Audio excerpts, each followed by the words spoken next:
चलने के लिए, अग्रसर होने के लिए मार्ग प्रशस्त करेंगे। समनी जी का भी जेवीबी ऑरलैंडो में विराजना है। और मैं ये बताना चाहूंगा कि एक तरह से जेवीबी ऑरलैंडो का भी बहुत सहयोग हमें सदैव मिला है। बिल्कुल। पिछले वर्ष भी जब समनी दिन प्रज्ञा जी वहां पर विराज रहे थे, तब भी भगवती का अध्यापन उन्होंने करवाया था, ने की थी। वैसे भी हम देखें तो अमेरिका और विदेश में देखें तो मुख्य रूप से 4 सेंटर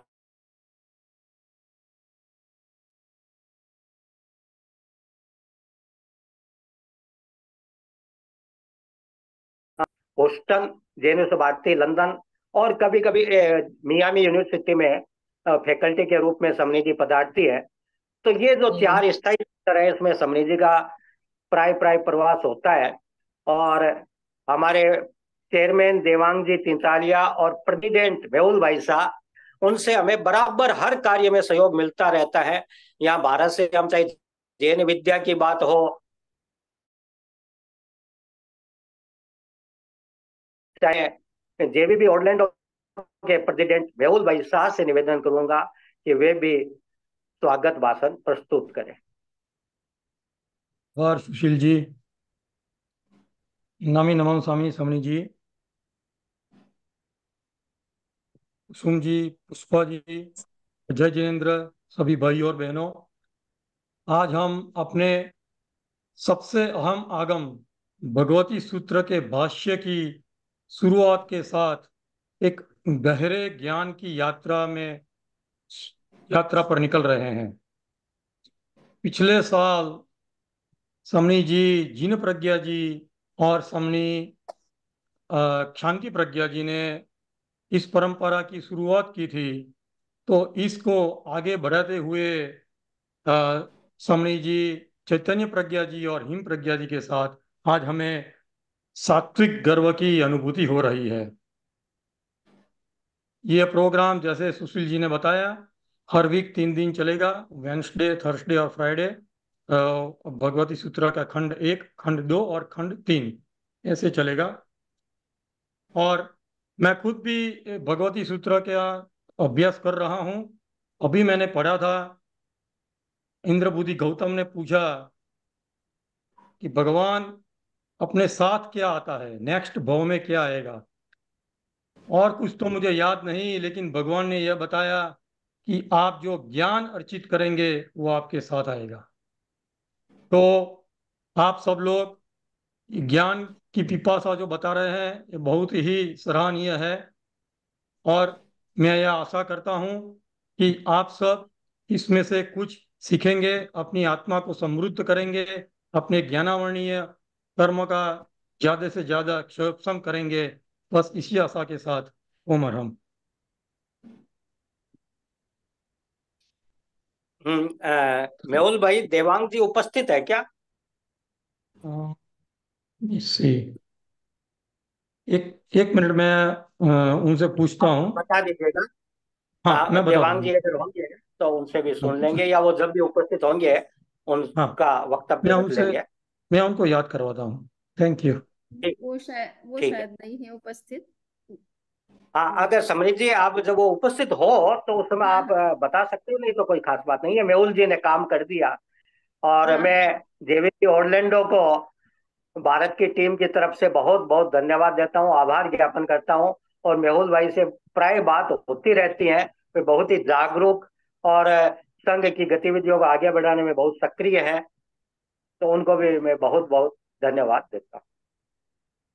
समणी चैतन्य प्रज्ञा जी और समणी हिम प्रज्ञा जी दोनों का कलकत्ता पदार्पण हुआ है, विशेषकर जैनिश्वर भारती की कंटेक्ट क्लासों के लिए 2005 में इन्होंने एमफिल यहाँ से की थी। तो काफी उनके लंबे परिचय की बात है। तो मैं चाहूंगा कि एक औपचारिक रूप से मैं निवेदन करूंगा जयाजी बोथरा से कि दोनों समणी जी का परिचय प्रस्तुत करें। जयाजी बोथरा। आराध्य के चरणों में वंदन। अनंत आस्था के केंद्र आचार्य श्री के चरणों में वंदन। साधी प्रमुखा श्री जी के चरणों में शत शत वंदन। यहाँ पर पधारी शमनी प्रोफेसर चैतन्य प्रज्ञा जी और डॉक्टर हेम प्रज्ञा जी को वंदामि नमस्सामि। यहाँ पर पधारे ज्ञान पिपासु सभी भाई बहनों को मेरा सादर जय जिनेन्द्र। मुझे सुशील भाई साहब ने शमनी जी का परिचय देने को कहा और जब मैंने इनका परिचय पढ़ा तो ऐसा लगा कि जिस उद्देश्य से आचार्य श्री तुलसी ने समनी वर्ग को बनाया था वो उद्देश्य आज कितना सार्थक हो रहा है और हमारे धर्म संघ की पहुंच कहाँ कहाँ तक जा रही है ये समझ में आ रहा है। तो समनी प्रोफेसर चैतन्य प्रज्ञा जी का संक्षिप्त में परिचय दूंगी। इनका जन्म मध्य प्रदेश के झबुआ में 1967 में हुआ। पिता का नाम स्वर्गीय मांगीलाल जी कोटरिया और मातुश्री श्रीमती शांता जी कोटरिया। 8 भाई बहनों में इनका 7वां स्थान था। इनकी समनी दीक्षा परम पूज्य आचार्य श्री महाप्रज्ञ जी द्वारा 1986 राजनगर राजस्थान में हुई। इन्होंने अपनी उच्च माध्यमिक तक की पढ़ाई मध्य प्रदेश से की। फिर अजमेर विश्वविद्यालय से दर्शन शास्त्र, अंग्रेजी साहित्य और संस्कृत में बीए की उपाधि हासिल की। जैन विश्व भारती विश्वविद्यालय से जैन धर्म और तुलनात्मक धर्म और दर्शन में एमए किया। जैन आगम भगवती सूत्र के दार्शनिक और वैज्ञानिक अध्ययन पर पीएचडी से इन्हें सम्मानित किया गया और इसका दूसरा संस्करण भगवान महावीर का वैज्ञानिक दृष्टिकोण शीर्षक से प्रकाशित है। पिछले कुछ वर्षों में इन्होंने कई पुस्तकों का संपादन किया, जैसे आधुनिक समय में जैन धर्म का वैज्ञानिक दृष्टिकोण आदि। इनके जैन दर्शन, तर्कशास्त्र, आध्यात्म, आचार शास्त्र आदि पर कई शोध पेपर, शोध पत्रिकाओं एवं पुस्तकों में प्रकाशित हो चुके हैं। इन्होंने स्पेशलिटी हासिल की है जैन धर्म, आध्यात्मिकता, तुलनात्मक धर्म, तुलनात्मक दर्शन, अहिंसा, जीवन विज्ञान, संस्कृत एवं प्राकृत भाषा। दीक्षा के समय से ही ये शिक्षा के क्षेत्र में अपना सहयोग प्रदान कर रहे हैं। इनके प्रशिक्षण, शोध और प्रकाशन जैन दर्शन और विज्ञान पर आधारित है और इन्होंने विश्व के कई देशों में अपने प्रवचन, प्रतिबोध, कार्यशालाएं, कॉन्फ्रेंसेस, सेमिनार से लाखों लोगों को लाभान्वित किया है। वर्तमान में ये Florida International University Miami USA में विजिटिंग प्रोफेसर हैं और जैन दर्शन का शोध और प्रचार पश्चिमी संस्कृति के लोगों के समक्ष कर रही हैं। इन्होंने बेल्जियम की घेंट यूनिवर्सिटी में भी अपनी सेवाएं दी हैं। भगवान महावीर इंटरनेशनल रिसर्च सेंटर की फाउंडिंग डायरेक्टर रही हैं और जैन धर्म के वैज्ञानिक और सामाजिक पक्ष पर शोध एवं उसके विकास का बहुत कार्य किया है। इन्होंने जैन धर्म के गणितानुग पक्ष और आगम के अनुवाद में भी अपना शोध किया है और योगदान दिया है। अनेकांत जैन दर्शन में विज्ञान और कल्चर आदि से संबंधित अनेक पुस्तकों का संपादन किया। वर्ल्ड कांग्रेस ऑफ फिलॉसफी में जैन धर्म का प्रतिनिधित्व किया है। इन्हें भारत सरकार द्वारा Indian council of philosophical research का सदस्य भी 2016-18 में बनाया गया था। इन्हें 2021 में Steven Green School of International Relations and Public Affairs, Florida International University Miami में second international conference of science and Jain philosophy का अवार्ड भी प्रदान किया था।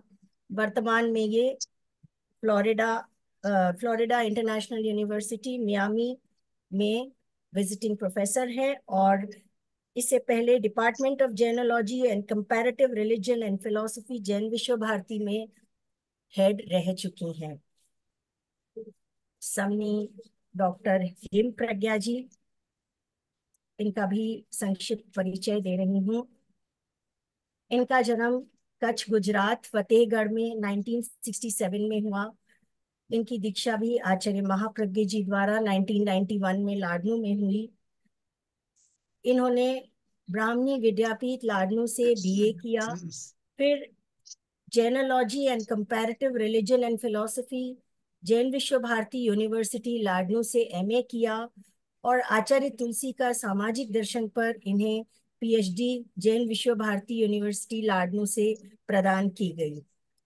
इनकी भी विशेषताएं हैं कि ये जैन धर्म, तुलनात्मक धर्म और दर्शन, ध्यान, आध्यात्म, अहिंसा, जीवन विज्ञान, संस्कृत एवं प्राकृत भाषा में माहिर हैं। देखो मैं तो काम शुरुआत हुई थाने में खाना देती थी। दीक्षा के समय से ही शिक्षा के क्षेत्र में कार्यरत हैं। इन्होंने जैन दर्शन और संस्कृत व्याकरण पर अध्ययन, शोध और प्रकाशन किया है। इनका भी पूरे विश्व में सेमिनार्स, कॉन्फ्रेंसेस और वर्कशॉप्स करने का प्रयोजन रहा है और इन्होंने भी लाखों लोगों को अपने प्रतिबोध से लाभान्वित किया है। वर्तमान में ये भी फ्लोरिडा यूनिवर्सिटी में विजिटिंग प्रोफेसर हैं। हमें बड़ा ही हर्ष हो रहा है कि हम सौभाग्यशाली हैं कि भगवती आगम का वाचन हमें इतनी प्रबुद्ध और विद्वान समनिया कराएंगी। इसके लिए आभात इमाम को भी आभार और सुशील जी भाई साहब को भी बहुत बहुत आभार। ओम धन्यवाद जया जी। जया जी हमारी स्टूडेंट भी हैं और समनी जी का जितना परिचय दिया गया वो बहुत छोटा है। समनी जी के बारे में कुछ बातें समनी जी बोलेंगी, उससे पहले मैं आपको और बता दूंगा, लेकिन वो भी पूरा नहीं होगा। पूरा तो आप जब उनसे अध्यापन कर लेंगे तो अनेक बातें आपको पता लगेगी। अब मैं आचार्य तुलसी शिक्षा परियोजना की राष्ट्रीय संयोजिका श्रीमती कुसुम जी बेंगानी से निवेदन करूंगा कि वे विषय प्रवेश करवाए। और कुसुम जी राष्ट्रीय संयोजिका का कार्य तो देखती हैं, साथ में भी मैं ये देखता हूँ कि तेरापंथ दर्शन के विद्यार्थियों को आप सतत मार्गदर्शन देती रहती हैं। तो निवेदन कुसुम जी बेंगानी।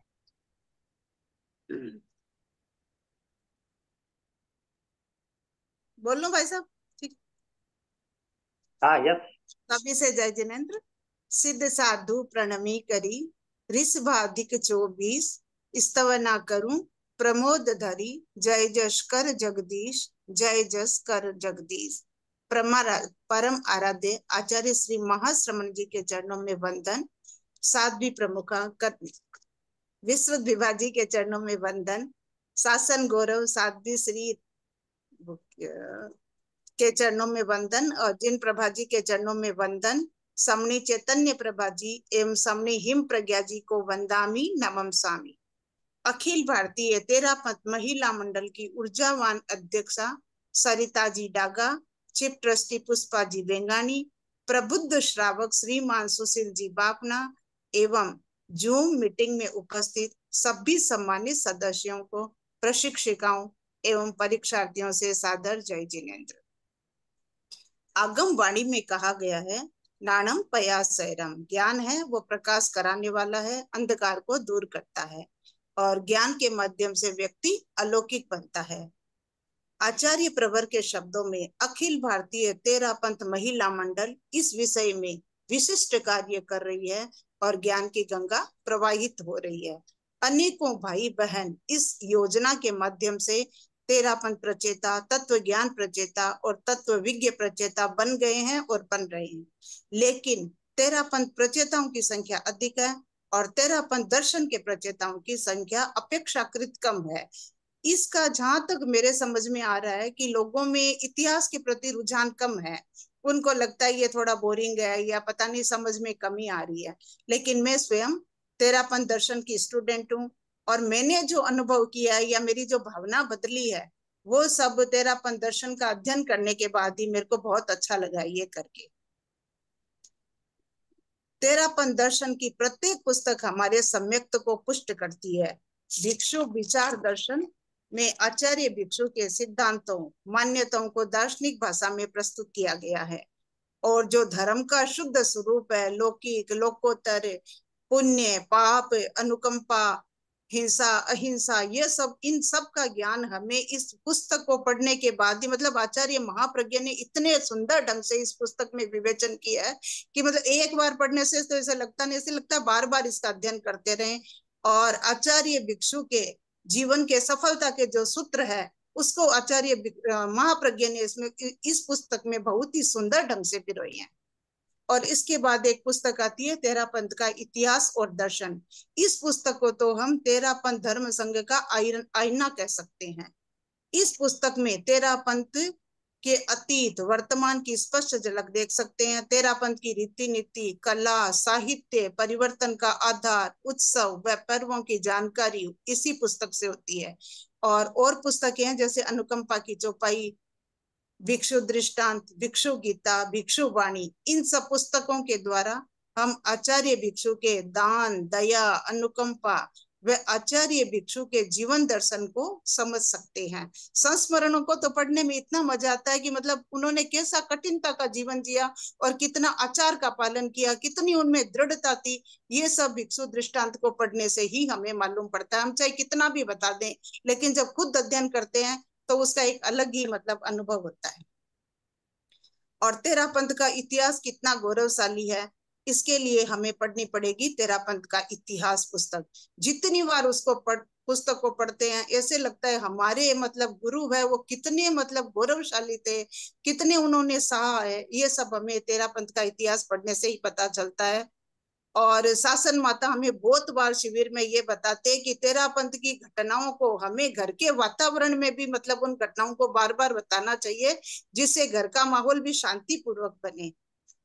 उसके बाद एक पुस्तक आती है ब्रह्म विध्वंसन। ब्रह्म विध्वंसन में जयाचार्य ने उस समय की जितनी भी मतलब घटनाएं थी, चर्चाएं हुई थी, उनको इस ढंग से समाहित किया है कि बार बार ये लगता है कि पूर्वज कितने महान थे, कितने ढंग से उन्होंने एक एक चर्चा का उत्तर दिया है। तो इस तरह से मैं समझती हूँ। और एक आती है कि पहले हम कुछ भी बोलते तो ऐसे लगता कि आजकल ऐसे ही हो जाता है, लेकिन जब से मैंने भिक्षु विचार ये 13 पंथ दर्शन में जीत व्यवहार को पढ़ा है, एकदम धारणा बदल गई है। ऐसे लगता है कि सब कुछ बहुत ही चिंतन पूर्वक होता है, बहुत सोच समझ के होता है। हम जो कर रहे हैं उसमें हमारे कर्मों का बंधन हो रहा है। तो कुल मिला के भिक्षु 13 पंथ दर्शन का अध्ययन है वो बहुत ही लाभकारी है। और इससे सबसे बड़ी बात है हमारा जो सम्यक्त्व है वो पुष्ट होता है।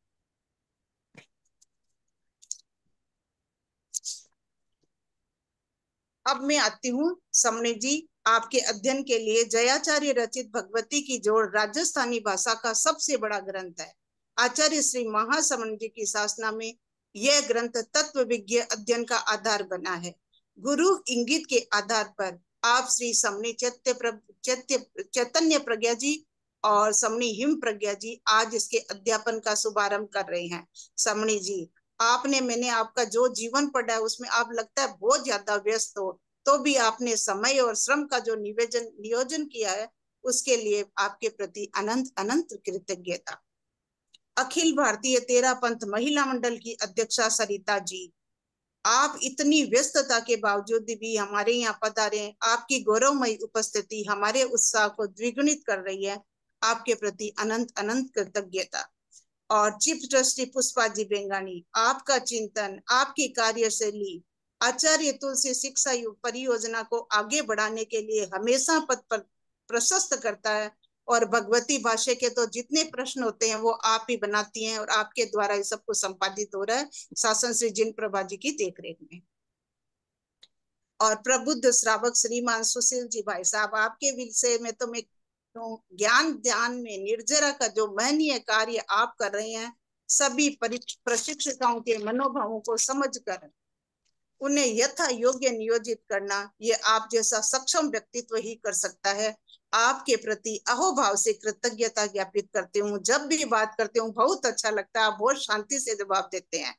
सभी प्रशिक्षिकाओं, बहनों, भाई साहब के कुशल संचालन और आपके श्रम और संचालन से ही हम गुरु आज्ञा को इंगित दे पा रहे हैं।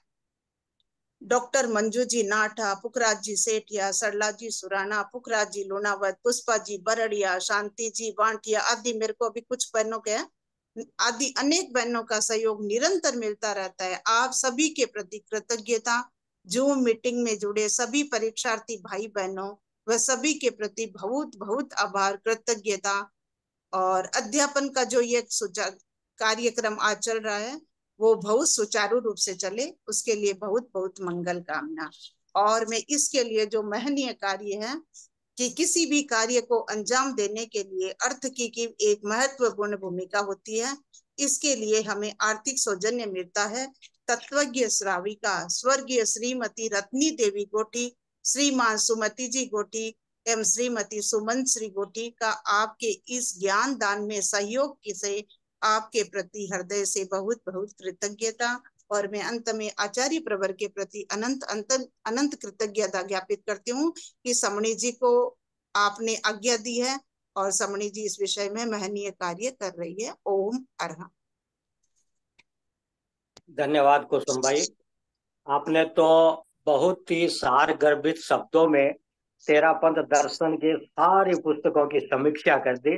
बहुत अच्छा लगा और निश्चित रूप से श्रोताओं के मन में एक आकर्षण पैदा होगा कि हम तेरापंथ दर्शन को भी पढ़े। आदरणीय पुष्पा जी बेंगानी अखिल भारतीय तेरापंथ महिला मंडल की पूर्व अध्यक्ष भी है, वर्तमान ट्रस्टी भी है, आचार्य तुलसी शिक्षा परियोजना,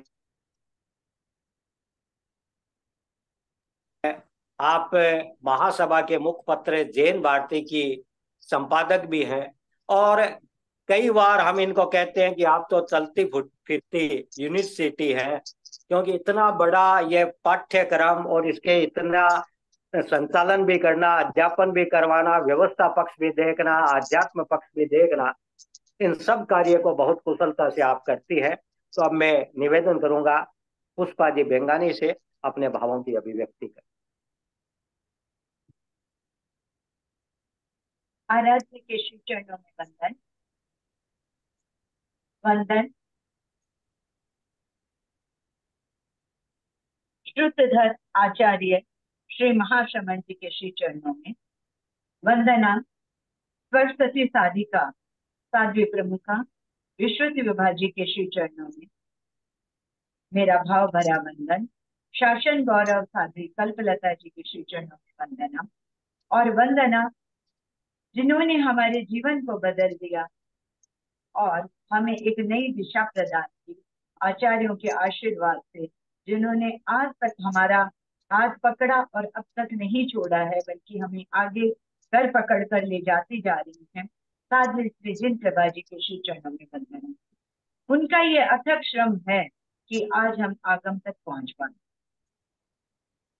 आचार्य महाप्रज्ञ जी जयपुर मेडिकल कॉलेज में जब प्रवचन कर रहे थे तो उस समय जो उन्होंने फरमाया था, आज मैं उसी की बात करूंगी।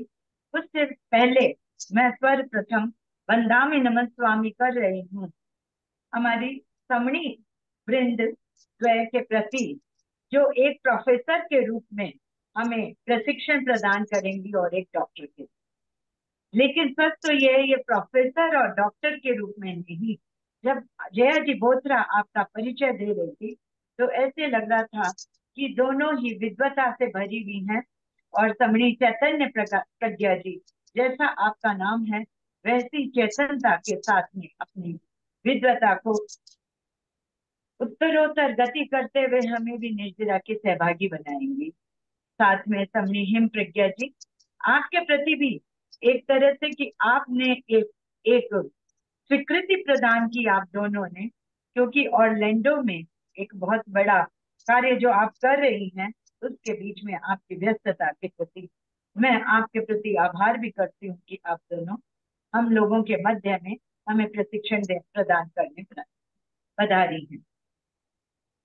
जेवीबी ऑरलैंडो के पदाधिकारीगण, श्रीमान मेहुल जी और अन्य पदाधिकारीगण, अखिल भारतीय तेरापंथ महिला मंडल की राष्ट्रीय अध्यक्ष श्रीमती सरिता जी, जिनकी हमेशा प्रेरणा प्रोत्साहन हमें प्राप्त होता रहा है, राष्ट्रीय संयोजिका श्रीमती कुसुम जी बेंगानी, जो सतत सहयोगी रही हैं, आज से नहीं, राष्ट्रीय संयोजिका तो वो 1 साल से बनी है, एज ए उप संयोजिका और सहयोगी के रूप में ये वर्षों से निरंतर इस कार्य में कार्यरत हैं। ऐसी मूक कार्यकर्ता है जो श्राविका तो है ही, उसके साथ साथ अपनी मौन शैली से सबके दिल को जीतने वाली। और सबसे बड़ी बात है जो मेरे सपनों को साकार करने वाले, और इस जो कोर्स है या पाठ्यक्रम है तेरापंथ प्रचेता, तेरापंथ दर्शन प्रचेता और तत्व विज्ञ, इसको पूरे समाज में एक परीक्षक के रूप में एक तरह से कहना चाहिए कि पूरे एक एक व्यक्ति तक पहुंचाने की जो इस योजना का जो प्रयास किया है वह है सुशील जी भाई साहब। मैं जब भी आपके प्रति कभी भी सोचती हूँ तो मेरे दिल से यही निकलता है कि शायद जैसे गुरुदेव कहते थे कि सपने मैं लेते हूँ और पूरे महाप्रज्ञ जी करते हैं। हालांकि हम गुरुओं के प्रति आभार करते हैं कि उनके सपनों पे हम चलते हैं, लेकिन सचमुच ये स्वप्न हमारा था कि हम एक एक परीक्षार्थी के पास कैसे पहुंचे, उनकी समस्याओं का कैसे समाधान करें। उस समाधायक के रूप में सुशील भाई साहब आप आए और आपने इस कोर्स को एक तरह से ठोसता प्रदान की, एक आधार दिया। एक आधार था ये सोशल मीडिया के रूप में, क्योंकि आपने सारे जो जितने भी आज तक तेरापन दर्शन, तत्व ज्ञान या तत्व विज्ञ के जितने भी अभी तक जो व्हाट्सएप ग्रुप चल रहे हैं उसके पीछे आपका ही हाथ है, और इसके साथ आपकी जुड़ी हुई प्रशिक्षक टीम का, जिन्होंने समय समय पर हमें पूर्ण सहयोग दिया है। आपने इस कोर्स के बारे में काफी परिचय दिया, और हमारी जो यहाँ पर विद्यार्थी भाई बहन बैठे हैं जो तत्व विज्ञ के रूप में यहाँ पर उपस्थित हो रहे हैं इस कोर्स को आगे बढ़ाने के लिए, मैं आपके प्रति मंगल कामना करती हूँ। और साथ में यह भी सोच रही हूँ कि 14 थोकड़ा करने के बाद में हम आगम की ओर एंटर कर। महाप्रज्ञा जी ने जब जयपुर मेडिकल कॉलेज में प्रवचन दिया तो उन्होंने बताया कि शरीर के किसी भाग से भी देखा जा सकता है, सुना जा सकता है। तो जब ऐसी बात आ रही थी तो शायद हमारे लिए कुछ नई नहीं है, क्योंकि यहाँ जो परिषद है उपस्थित उनके लिए ज्ञान के पांचों ही विभाग सामने हैं, तो आपके लिए कुछ भी अलग नहीं है। लेकिन वहां के प्रोफेसर इससे आश्चर्य विमुग्ध हुए, और डॉक्टर कुंटेटा ने कहा, महाराज आप जो कह रहे हैं वो सिर्फ कल्पना है या आधार है? तो महाप्रज्ञ जी ने कहा कि हाँ आधार है, और ये आधार उपलब्ध है। तो ये आधार कहीं से चुराया नहीं गया है, ये हमारी संपदा है। और वही संपदा जो आचार्य महाप्रज्ञ जी ने कहा कि वह संपदा है, वही संपदा हमारे हाथ में। वह एक ऐसी संपदा है जो कहना चाहिए कि बायोकेमिस्ट्री के 100 वर्षों से आने वाली जो कुछ हाइपोथेसिस है उनके बारे में बताती है। तो कहीं कोई मनोवैज्ञानिक है वो कहता है मैं 100 साल बाद की मनोविज्ञान की कोई एक धारा देख रहा हूँ। तो ऐसे आगम जो हमारी संपदा है, उस आगम को हम पढ़ना और समझना बहुत अत्यंत कठिन है। जब ये तत्व विद्या कोश प्रारंभ किया गया था महाप्रज्ञ जी की शताब्दी में, और उसको शताब्दी में प्रारंभ करने में कहीं न कहीं मंतव्य यह भी था कि गुरुदेव तुलसी के सपनों को आचार्य महाप्रज्ञ साकार करते थे। जब साधुओं की पढ़ाई की बात हुई, शिक्षा की बात हुई, तो महाप्रज्ञ जी ने 3 वर्ष का एक पाठ्यक्रम निर्धारित किया, और आज महाप्रज्ञ जी की शताब्दी के उपलक्ष्य में एक पाठ्यक्रम चारित्र आत्माओं के लिए हमारी साधु प्रमुखा विश्रुत विभाजी ने तैयार किया है। और एक ऐसा पाठ्यक्रम है जिसमें आगमों का इतना गहन अध्ययन है कि शायद कोई साध्वी उसको पूरा कंप्लीट करेंगी तो वो 32 का मुझे लग रहा है कि पूरा का पूरा कर लेंगी, उनका पूरा का पूरा वो अध्ययन कर चुकी होंगी। तो ऐसी आगम 32 में से एक जो आगम है जिसे हम ये कहते हैं भगवई कहते हैं, भगवती कहें, विवाह प्रज्ञप्ति कहें, हम कई नामों से इसको जानते हैं, और ये सबसे बड़ा आगम। ये आगम सिर्फ एक चीज पर आधारित नहीं है, क्योंकि इसमें इतने प्रश्न हैं कि कहीं तो तत्व ज्ञान उपस्थित होता है और कहीं कहानी और कहीं कुछ और। गहन अध्ययन के साथ साथ इसमें तरह तरह के विषय लेकर इस आगम को भी अद्भुत बना दिया गया है, और उस अद्भुत आगम को पढ़ने का सौभाग्य हमें मिला है। 14 थोकड़े जो हमारे तत्व प्रचेता ने किए हैं, आपके 14 थोकड़ों के बाद में जो आपका ज्ञान है वह सचमुच ऊर्ध्वारोहण की ओर आ गया है कि हम आगम की ओर यात्रा करें तो सहजता से होगी। जब गमा का थोकड़ा चालू किया था तो सबने कहा था कि गमा का थोकड़ा बहुत हार्ड है, और मुझे भी लगा था कि गमा का थोकड़ा हो जाएगा तो शायद ये कोर्स बहुत सिंपल होगा। लेकिन जैसे ही भगवती हाथ में आई और इसके प्रश्न बनाने लगी, तो आचार्य प्रवर को मैंने एक पत्र लिखा कि आचार्य प्रवर, मुझे लग रहा है गमा का थोकड़ा से भी अधिक कठिन होगा भगवती भाष्य को पढ़ना और समझना और उनके उत्तर लिखना। और आचार्य प्रवर ने एक तरह से स्वीकृति भी प्रदान की थी कि इसको शॉर्ट कर दिया जाए, लेकिन साध्वी श्री जिन प्रभा जी का मन था कि स्टूडेंट परीक्षार्थी पूरी भगवती को पढ़े और थोरोली पढ़े। उनका ये जो मन था, ये कहना चाहिए, ये हमारे लिए सहज स्वीकृति थी। लेकिन आज पढ़ते हुए उनके प्रति श्रद्धा के भाव उत्पन्न होते हैं कि यदि उनका यह दृष्टिकोण नहीं होता तो हम इस भगवती को इस रूप में नहीं पढ़ पाते। और समणी प्रिंस, आपका यदि पिछली बार भी हमें समणी जी ने प्रशिक्षण प्रदान किया, और इस बार तो मुझे लग रहा है दो विदुषी समणियों से हम पढ़कर हमें बहुत सारे समाधान प्राप्त होंगे।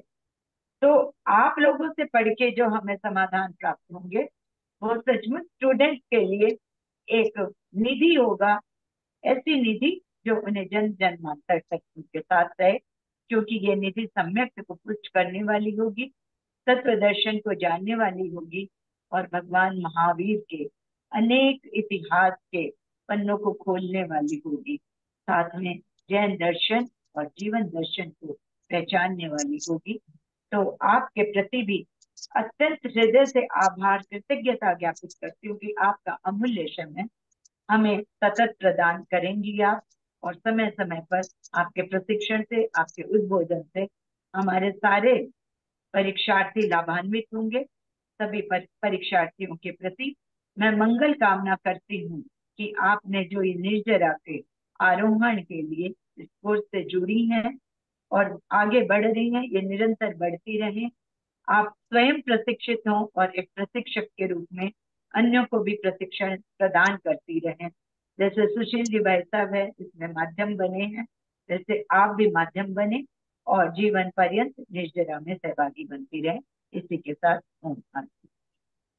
सहज में आप सबके प्रति आभार भी करती हूँ कि आप सब उपस्थित होकर इस योजना में, इसकी योजना के पुष्टिकरण में आप सब सहयोगी बनी है, इसके लिए अत्यंत आभार। पुष्पा जी के प्रति बहुत बहुत आभार। और मैं तो ये कहना चाहूंगा कि हमारी कोई छोटी समस्या भी होती है तो हम आदरणीय पुष्पा जी को निवेदन करते हैं और वो बहुत त्वरित गति से उसका समाधान भी प्रदान करती हैं।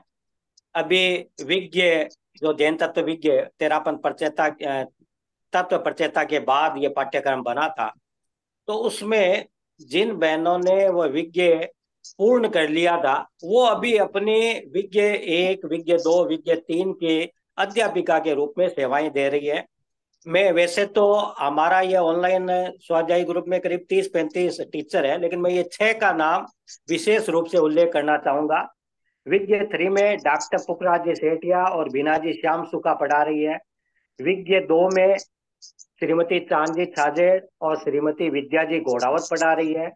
और विज्ञ 1 में श्री पुखराज भाई लूनावत और श्रीमती सुनीता जी सुराना पढ़ा रही हैं। और इनके साथ में जो अभी पुष्पा भाई ने कहा कि गमा का थोकड़ा हमें बहुत जो कठिन लग रहा था, उसके लिए हम डॉक्टर मंजू जी नाहटा के प्रति आभारी हैं कि उन्होंने बहुत ही सहज सरल तीनों क्लास के इस तरह के वीडियो बना दिए, इस तरह से उसको समाहित कर दिया गया कि काफी कुछ उन वीडियो को सुनने से समाहित हो जाता है।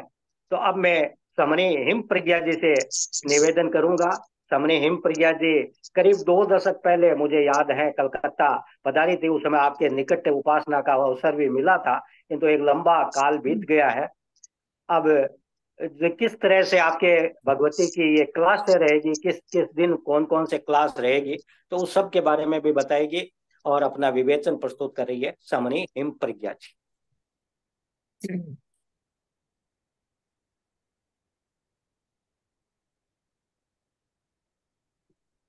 आराध्य देव के चरणों में वंदन। आदरणीय समणी जी, उपस्थित भाइयों तथा बहनों, आज से हम भगवती सूत्र का वाचन प्रारंभ करेंगे। भगवती सूत्र 32 आगमों में से 5वां अंग है। भगवती सूत्र जो तत्व ज्ञान का अक्षय कोश है। भगवती सूत्र को पढ़ने के बाद मेरी समझ में दूसरे आगमों का भी इसमें इंक्लूड हो जाता है। लगभग सारा ज्ञान इसमें समाहित है। आज विज्ञान जिसकी खोज कर रहा है, भगवती सूत्र में पहले ही भगवान महावीर ने बता दिया। हम आगम स्वाध्याय क्यों करें? 10वें कालिक सूत्र में कहा है, सूयम में अंशम, मुझे श्रुत ज्ञान प्राप्त होगा, इसीलिए आगम का स्वाध्याय करना चाहिए। क्योंकि आगम स्वाध्याय से हमें ज्ञान की प्राप्ति होती है, और ज्ञान जब प्राप्त होगा तब हमें ये पता चलेगा हमें ये करना चाहिए, ये नहीं करना चाहिए, इससे पुण्य होता है, इससे पाप होता है, ये जीव है, ये अजीव है, आदि कई बातों को हम जान सकते हैं। भगवान महावीर स्वामी से गौतम स्वामी ने प्रश्न किया, स्वाध्याय से जीव को क्या प्राप्त होता है? भगवान ने कहा, गौतम, स्वाध्याय करने से ज्ञानामणि कर्म का क्षय होता है। जितना जितना हम स्वाध्याय करते जाते हैं, उतना उतना हमारा ज्ञानामणि कर्म क्षय होता जाता है। 8 कर्मों में प्रथम कर्म है ज्ञानामणि कर्म। जब तक ज्ञानामणि कर्म का उदय रहता है, तब तक हमें याद नहीं रहता है। कई भाई बहन आते हैं हमारे पास, समणी जी हमें याद नहीं रहता है, पता नहीं क्या बात है, क्या ज्ञानावणी कर्म का उदय चल रहा है, उसको हम शोभसम में कैसे कन्वर्ट कर सकते हैं? तो हम कई बार कहते हैं, उसको जितना हम पढ़ते हैं, स्वाध्याय करते हैं, उससे हमारा जो ज्ञानावणी कर्म का उदय है वो क्षोभसम में बदल जाता है। ज्ञानावणी कर्म का क्षय होता है, इसके लिए हमें स्वाध्याय करना चाहिए। दूसरी बात बताई भगवान महावीर ने, स्वाध्याय करने से एकग्र चित्तो भविष्य। एकग्र चित्तो यानी हमारा मन, हमारा चित्त एकाग्र होता है। जितना जितना हम स्वाध्याय करते जाते हैं, हमारा चंचल मन स्थिर होता जाता है, क्योंकि हमारा मन एनी टाइम भटकता रहता है। यदि उसको कोई आलंबन मिल जाता है, वो स्थिर हो सकता है। आलंबन हमें देना है स्वाध्याय का। स्वाध्याय के माध्यम से हम अपने मन को एकाग्र कर सकते हैं, कंसंट्रेट कर सकते हैं। तो मन की चंचलता भी स्वाध्याय करने से कम होती है। तो स्वाध्याय हम क्यों करें? स्वाध्याय इसीलिए करें कि हमारा मन एकाग्र होगा। तीसरी बात बताई भगवान महावीर ने, हम स्वाध्याय करेंगे तो धर्म में स्वयं भी स्थापित होंगे, दूसरों को भी, आत्मा को, दूसरे की जो आत्माएं हैं यानी दूसरों को भी हम धर्म में स्थापित करेंगे। हम अपनी आत्मा को धर्म में स्थापित करेंगे, दूसरों को भी हम धर्म में स्थापित करेंगे।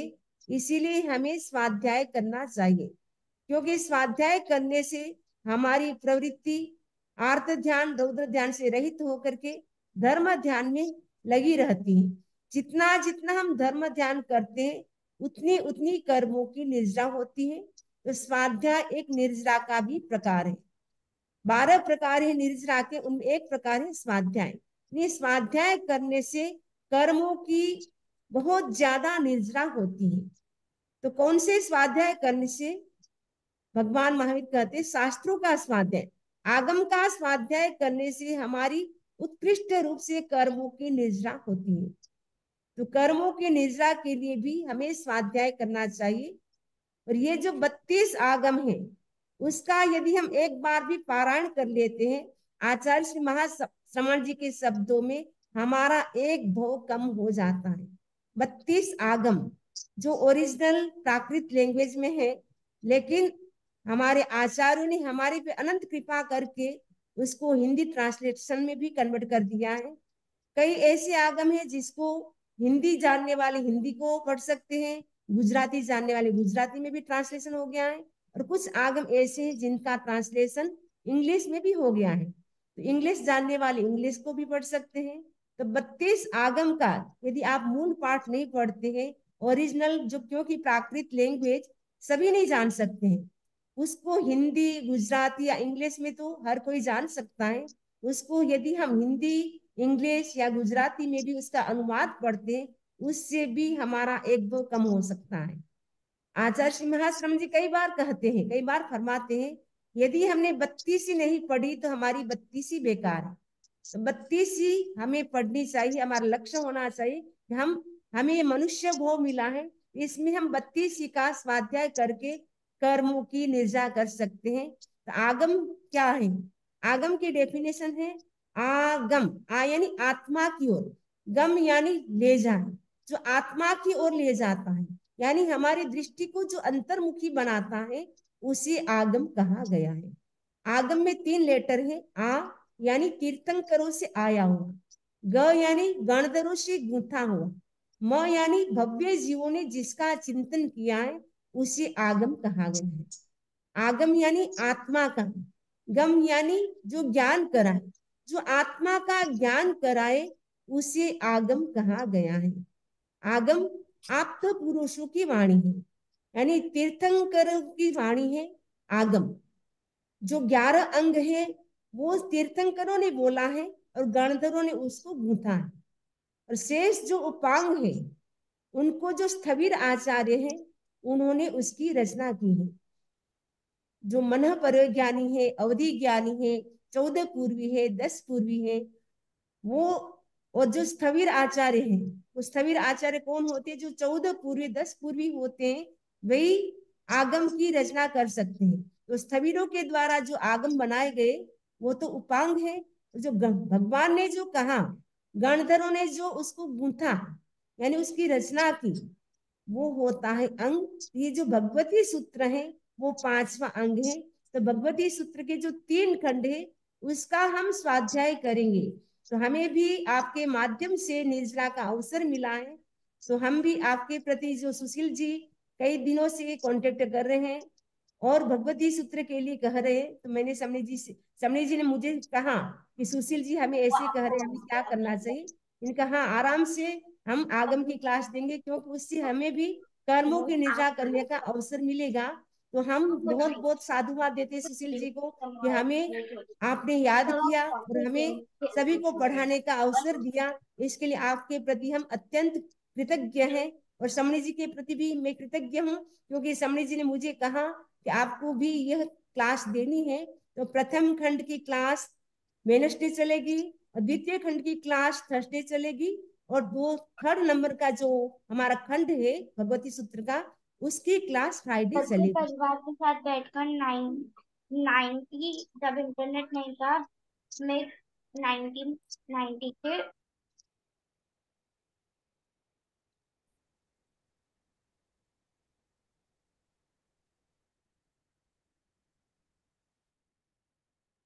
और सभी से मेरा निवेदन है, जो भी पढ़ने वाले हैं उनसे मेरा निवेदन है कि यह आप ऐसा न माने कि ये प्रवचन हो रहा है, ये क्लास होगी, तो क्लास के रूप में ही उसको सुनने की कोशिश करें। और जो भी आप सुने, उस समय आपके मन में जो भी प्रश्न आए, डाउट आए, उस समय आप लिख लें। जब क्लास के एंड में जब 15 मिनट का टाइम रखा जाएगा क्वेश्चन आंसर का, उस समय आप पूछ सकते हैं।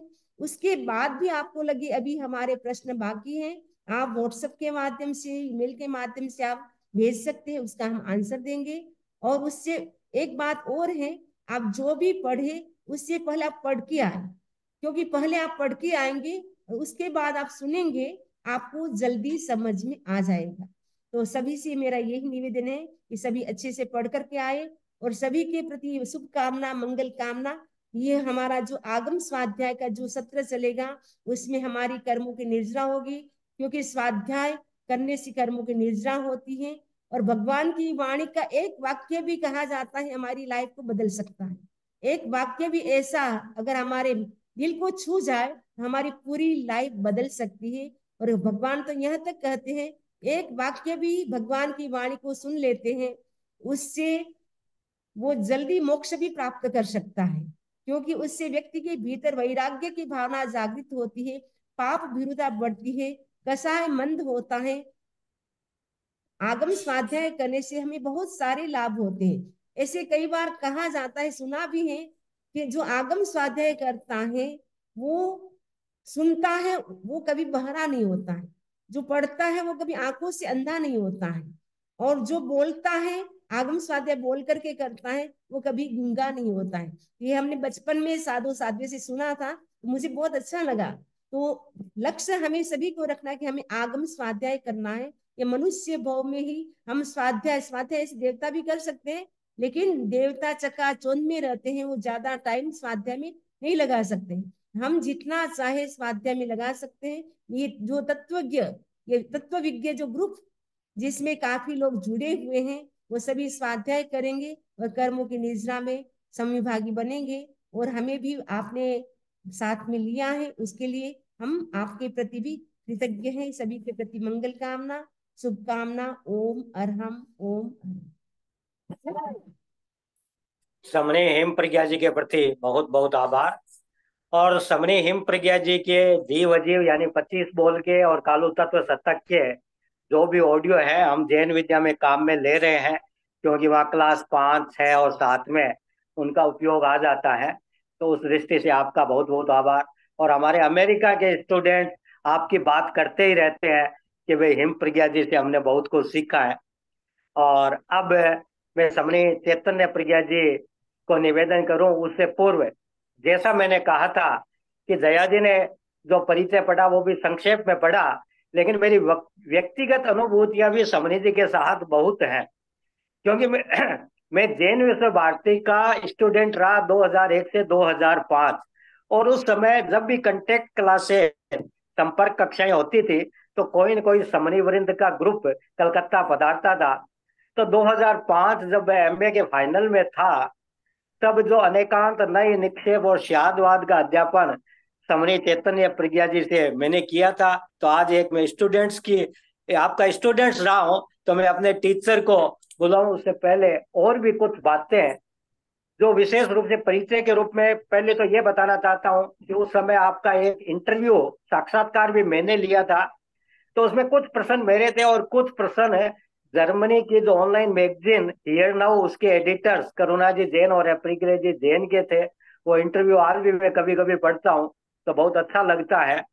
और उसके बाद में ये याद करता हूँ कि भगवान महावीर इंटरनेशनल रिसर्च सेंटर के जब आप अध्यक्ष थी और उस समय आईआईटी मुंबई के साथ मुनि श्री महेंद्र कुमार जी के सानिध्य में जैन धर्म, जैन दर्शन और आधुनिक विज्ञान पर जो एक 3 दिन की कॉन्फ्रेंस हुई थी, उसमें भी आप पूरी सक्रिय थी और वह बहुत ही महत्वपूर्ण थी। जैन दर्शन के साथ बड़े बड़े विद्वानों ने अपने पेपर रखे थे, तो वो भी याद आता है।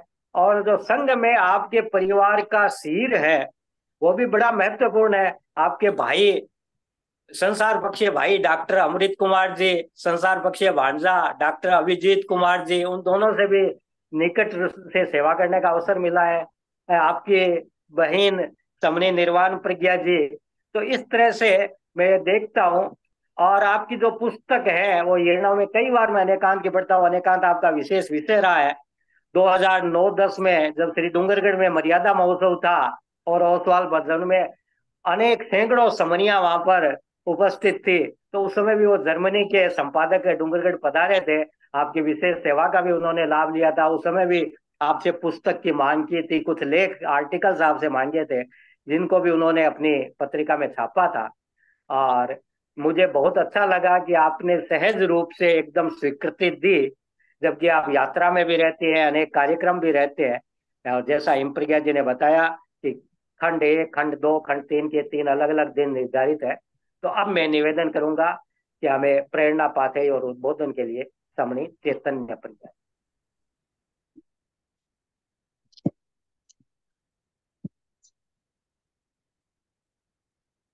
यदि चैतन्य मुकुर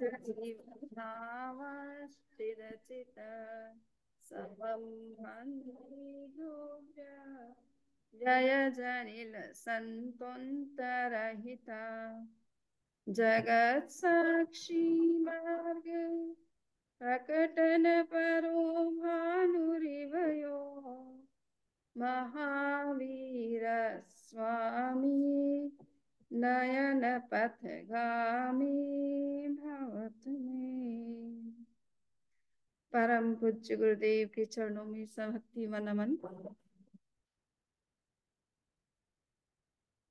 अखिल भारतीय तेरापंथ महिला मंडल के विशिष्ट सदस्याएं पुष्पा जी बेंगानी, कुसुम जी बेंगानी, जया बोथरा एंड सरिता जी डागा एंड इस कार्यक्रम के विशेष संयोजक श्री सुशील जी बाफना, जैन विश्व भारती ऑरलैंडो सेंटर के चेयरमैन श्रीमान देवांग चितलिया जी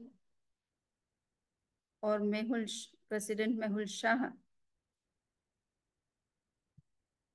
आज हमारा यह सौभाग्य है कि भगवती जैसे विशाल आगम के स्वाध्याय और अध्ययन के लिए एक विशेष कार्यक्रम जो महिला मंडल के द्वारा संचालित है, आचार्य तुलसी शिक्षा परियोजना की निर्देशिका श्रीमती पुष्पा जी बेंगानी इस कार्यक्रम के साथ विशेष रूप से जुड़ी हुई हैं।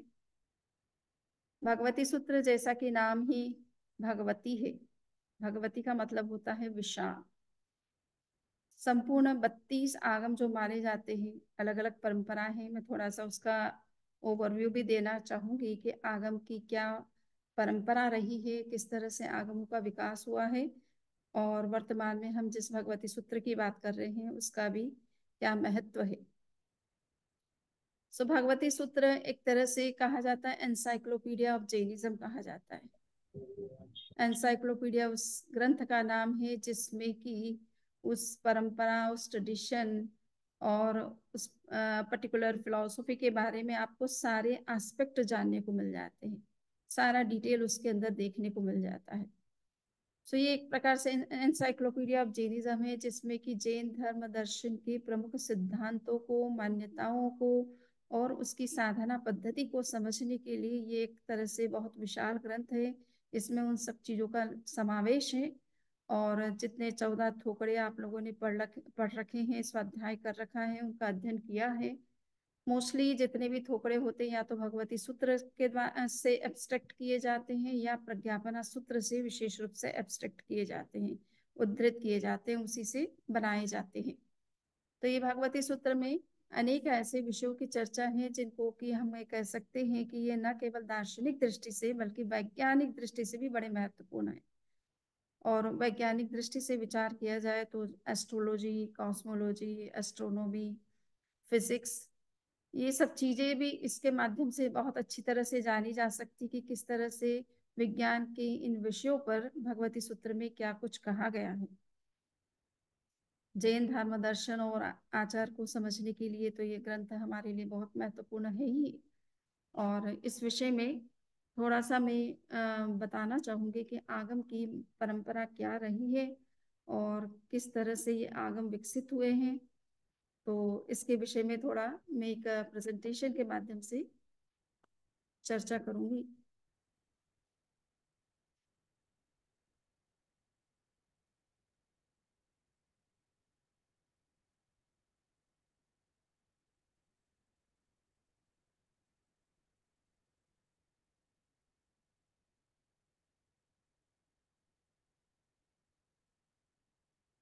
So religious classics or sacred text in Jainism है historical study।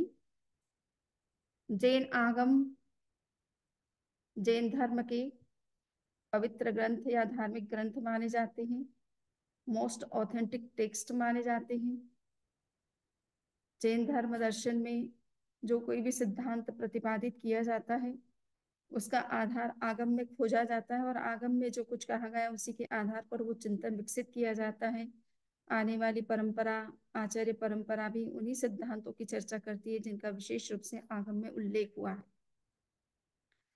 तो हम देखेंगे संपूर्ण आगमों का विकास 3 युगों में देख सकते हैं। फर्स्ट आगम युग कहलाता है जिसको कि कैनोनिकल एज कहते हैं। वस्तुतः यही टाइम है जिस समय सभी आगमों का और उन पर विशेष रूप से जिन व्याख्या ग्रंथों का विकास किया गया है, जिन्हें हम कमेंट्री लिटरेचर कहते हैं, व्याख्या ग्रंथ कहते हैं। 8 से 10 प्रकार के व्याख्या ग्रंथ हैं जो हर आगम पर लगभग लिखे गए हैं, तो उन सब का विकास करने का जो ये पीरियड है इसको कैनोनिकल एज कहा जाता है, जो 6th सेंचुरी BCE से शुरू होता है और 1st century of common era तक चलता है ये विशेष रूप से ये पीरियड।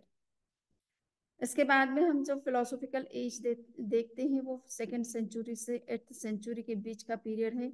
इस पीरियड में आगमों को फिलोसॉफिकल दृष्टि से देखा गया और उसको संस्कृत भाषा में स्पेशल अनेक ऐसे दार्शनिक ग्रंथों का प्रणयन या रचना की गई जिससे आगमों के सिद्धांतों को हम संस्कृत भाषा के जो विद्वान हैं वो भी अच्छी तरह से समझ सकते हैं, साथ साथ में उन्हें बड़े लॉजिकल तरीके से समझाने का प्रयास किया गया है। इसी पीरियड में कमेंट्री, आगमों पर कमेंट्री लिटरेचर भी लिखा गया है। तो जितनी भी आगम की टीकाएं हमको देखने को मिलती है, चूड़ियां, भाष्य देखने को मिलते हैं, मोस्टली इसी पीरियड में लिखे गए हैं और आगमों को भी विशेष रूप से लिपिबद्ध करने का काम इसी पीरियड में हुआ है। नेक्स्ट जो युग कहलाता है वो लॉजिकल पीरियड कहलाता है। ये 9th सेंचुरी से आज तक का पीरियड जो है लॉजिकल एज कहलाती है और साइंटिफिक एज भी कह सकते हैं। इस युग में स्पेशली आगमों को किस तरह से हम बंदा में थोड़ी वॉल्यूम बढ़ जाए तो अच्छा रहे, वॉल्यूम थोड़ा सा बढ़ सके तो देख लीजिए। ओके, सो इस पीरियड में 9th सेंचुरी से लेकर आज तक की इस पीरियड में विशेष रूप से आगमों को लॉजिकल दृष्टि से और साथ साथ में वैज्ञानिक दृष्टि से समझने का विशेष प्रयास किया गया है और इसके कारण से कई तरह की शोध भी हुई है और अनेक ग्रंथों की रचना हुई है हिंदी और अंग्रेजी भाषा में। तो इस साहित्य को भी आप आगमों को वैज्ञानिक दृष्टि से समझने के लिए, लॉजिकल तरीके से, तार्किक दृष्टि से समझने के लिए इस एज में जो ग्रंथ लिखे गए हैं उनको भी देख सकते हैं, जिससे कि आप भगवती जैसे आगमों को अच्छी तरह से समझ पाए, उनका महत्व समझ पाए। अब जैसा कि समनी प्रज्ञा जी ने आगम क्या चीज है इसको बता दिया है, आगम शब्द का क्या अर्थ है, तो जनरली आगम मीन्स टेक्स्ट ऑफ नॉलेज या टेक्स्ट स्पोकन और written by prominent scholar, technically known as आगम पुरुष। आगम उन ग्रंथों को कहा जाता है जो ज्ञान के बड़े स्रोत हैं, जिनसे कई तरह के कई विषयों पर हमें ज्ञान मिलता है। एक एक आगम में कई विषयों की चर्चा मिलती है, कई वैज्ञानिक दृष्टि से कई सिद्धांत देखने को मिलते हैं, सामाजिक सिद्धांतों की भी चर्चा देखने को मिलती है और विशेष रूप से जैन धर्म और दर्शन और तत्व से जुड़े हुए सिद्धांतों की जिसमें जानकारी मिलती है, ये आगम ग्रंथ कहलाते हैं। ये विशेष रूप से तीर्थंकरों के द्वारा बोले गए हैं और गणधरों के द्वारा इनको रचा गया है। तो इस आगम को रचने वाले मुख्यतः तीर्थंकर तो अर्थ का प्रतिपादन करते हैं, किंतु उसको लिपिबद्ध करने का काम गणधर और बाद के जो श्रुतधर आचार्य होते हैं वो विशेष रूप से करते हैं।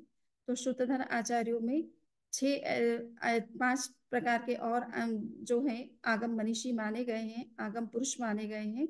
तो इसमें आप ये देख रहे हैं कि देयर आर 6 आगम पुरुषास। सबसे पहले तीर्थंकर हैं, केवली हैं, जिनके द्वारा विशेष रूप से तत्व का दर्शन साक्षात्कार किया जाता है और उस तत्व को प्रतिपादित किया जाता है आम व्यक्ति जिसे समझ पाए उस भाषा में। तो ये प्रतिपादित करने का विस्तार से विवेचन तीर्थंकर जरूर करते हैं, किंतु उसे लिपिबद्ध करने का काम गणधरों का विशेष रूप से होता है। इसके अलावा मन पर्यज्ञानी जो लिखते हैं, बोलते हैं, उन्हें भी आगम की कैटेगरी में माना जाता है। अवधि ज्ञानी के द्वारा भी जो कुछ कहा जाता है, लिखा जाता है, उसको भी आगम की कैटेगरी में लिया जाता है। श्रुत केवली जिन्हें 14 पूर्वधर कहा जाता है, जो 14 पूर्वों के जानकार होते हैं। भगवान महावीर ने 11 अंग को बोलने से पहले 14 आगम बोले थे, जिनको 14 पूर्व कहा जाता है। उनका जिनको ज्ञान होता है वो भी केवली के समकक्ष होते हैं श्रुत की दृष्टि से, यानी उनका नॉलेज जो है केवली के समकक्ष जैसा होता है, यद्यपि वो शास्त्र के माध्यम से उस ज्ञान को अर्जित करते हैं। तीर्थंकर जो होते हैं वो साक्षात तत्व का दर्शन करके ज्ञान देते हैं। तो ये शुद्ध केवली जो जिनको हम 14 पूर्वधर या चतुर्दश पूर्वी कहते हैं, इनके द्वारा जो कुछ लिखा जाता है उसको भी आगम की कैटेगरी में लिया जाता है। 10 पूर्वधर यानी 10 पूर्वों को जानने वाले जो आचार्य होते हैं, साधु होते हैं, उनके द्वारा जो कुछ लिखा या कहा जाता है उसको भी आगम की कैटेगरी में लिया जाता है। और लास्ट है अभिन्न 10 पूर्वी, यानी 9 पूर्व और 10वें पूर्व की तीसरी आचार वस्तु को जिसने जान लिया है, जिसका ज्ञान कर लिया है, उनके द्वारा जो कुछ कहा जाता है, लिखा जाता है, उसको भी आगम की कैटेगरी में लिया जाता है। तो ये आपने देखा कि ये 6 तरह के आगम पुरुष होते हैं जो आगमों की विशेष रूप से रचना करते हैं। हमारे सामने वर्तमान में 32 आगम की अवधारणा है। दूसरे कुछ परंपराएं 45 भी मानती है और 84 आगम की भी मान्यता है। तो ये सभी आगमों को लिखने वाले विशेष रूप से ये 6 प्रकार के आगम पुरुष होते हैं। हम ये देखते हैं कि आगम जो भगवान महावीर ने अपने युग में बोले थे, 6th सेंचुरी BC का टाइम था वो, और उस पीरियड में विशेष रूप से आगमों को जिस तरह से सुरक्षित करने का काम गंधर्वों ने किया, वो ओरल ट्रेडिशन से चल रहा था। तीर्थंकर प्रवचन करते हैं, गंधर्व से गुम्फित करते हैं, सूत्र की भाषा में प्रस्तुत करते हैं और आगे की जनरेशन को ट्रांसमिट करते हैं। तो ये जो ट्रांसमिशन का जो तरीका था वो ओरल ट्रेडिशन थी। यानी ओरल बोल करके, मौखिक बोल करके ही एक दूसरे को आगम के बारे में जानकारी दी जाती थी और उसी तरह से मेमोरी में ही उसको रखा जाता था, उसी मेमोराइज किया जाता था और उसी को ओरली जो है रिपीट करके सुरक्षित रखने का प्रयास किया जाता था। तो ये ओरल ट्रेडिशन जो है, लगभग कहा जाता है कि भगवान महावीर के निर्वाण के लगभग 500 वर्ष, 1000 वर्ष तक ये ओरल ट्रेडिशन भी चलती रही। महावीर के युग से लेकर के 1000 वर्ष तक ओरल ट्रेडिशन चली और 5th सेंचुरी में जाकर के ये शास्त्र के रूप में हमारे सामने आई। तो ये पीरियड जो है रिटन ट्रेडिशन का, इसलिए 4th सेंचुरी BCE से प्रेजेंट का माना जाता है।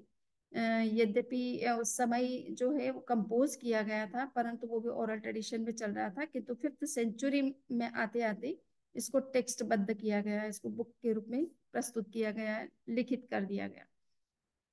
सो इस प्रोसेस में कई तरह की काउंसिल जो है वो आयोजित की गई, ऑर्गेनाइज की गई, जिसमें कि साधु संत जिनको आगमों का ज्ञान था, वो सम्मेलन की बड़े बड़े सम्मेलन किए गए जिनमें इन आगमों को लिपिबद्ध करने का, सुरक्षित करने का प्रयास किया गया।